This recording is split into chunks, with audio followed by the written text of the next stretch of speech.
these different gods and goddesses. What are they? When you start learning Ayurveda and understanding each of these chakras are different deities, the pinda or the power of the devtas that help create the universe under the direction of the Purusha with a big P, or Brahman, which means like the father god in Christianity.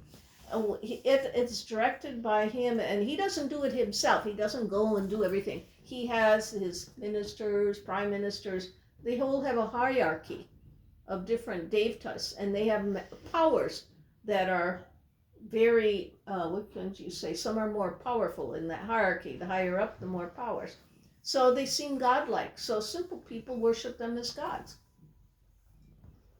Even Christianity says, don't worship other gods. You know? Mm-hmm. And but what happens in the Gita? You'll come to a section where it says, well, you know, you can go to a small stream, but it's better to go, all the streams go to the ocean. Mm-hmm. Mm-hmm. You see? That's good. Mm-hmm. I like that. Yeah.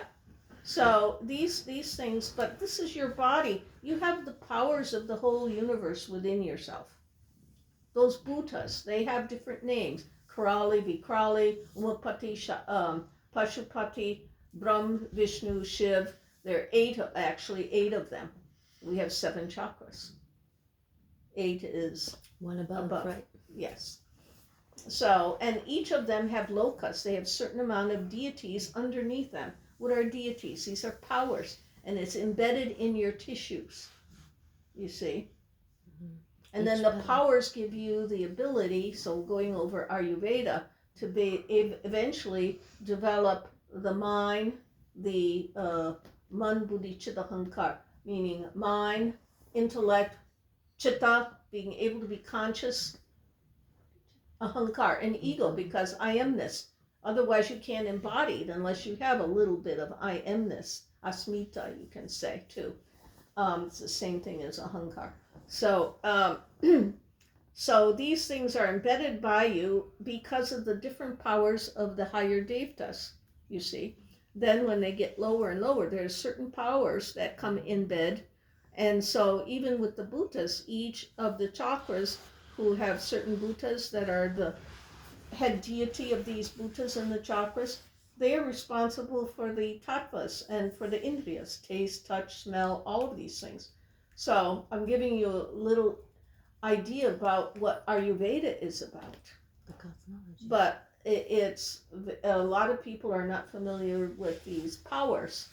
They're basically like in Christianity. If you read the last part, they talk about the whole hierarchy of angels. Mm-hmm. They're angelic beings, basically. Cherubim, Ophim, some are Seraphim. higher, like the archangels, and then some are like lower, like spirits. You know, not in disembodied humans, but one of them is described as a wheel of eyes. I think it's like the ophimum, the cherubim, ophimum, seraphim, and I can't remember which one is which. Yeah, they have all different names and hierarchies. Then there's one with like wings, like 3 sets of wings, and they're all eyes. It's all very interesting. Yeah, that's true. I've seen that. Well, what they mean, that's also symbolism. They don't really have that. Of course, no, but I felt like the whirling discs of eyes. You, even like you see the Hindu statues with faces all around. That means you can see everywhere, all around. It doesn't mean they actually have faces, 5, 6 faces, or eyes everywhere, you know? Right? I mean, they have a thing they call the eye of God here in Christianity too, you see. And they use it actually on our dollar bill, isn't it? On the top of a pyramid. Yeah. This is all symbolism. Then there's the Eye of Horus. Esoteric explanation. Eye of Ra. So there are these other powers. As you go more deeper in your meditation over a period of time, you start experiencing these things. And you have to be able to distinguish them, that they are, you still in the Gita, they will say that you are greater than any one of these powers, although they may have, they have 5 different things: Sukh, Samartha, Ishwarya, Prakash, and Gyan.